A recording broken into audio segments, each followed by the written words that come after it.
يذبحون في تلك البلد يذبحون بطريقة غير شرعية مثل الصعق أو الحرق أو نعم. هل نسأل أم أننا لا، إذا علم أن الأكثر يعني مثلا 85% نعم من البلاد هذه يذبحون بطريقة غير شرعية؟ والله في احتمال أننا نسأل، وفي احتمال أن لا نسأل أيضا.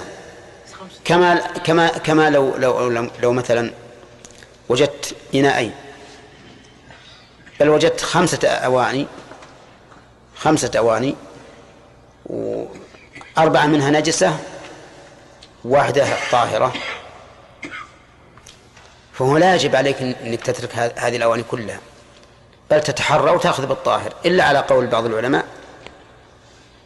فالظاهر لأنه لا يجب، لكن هنا ينبغي السؤال، أما الوجوب ففي النفس منها شيء. نعم عبد الوهاب.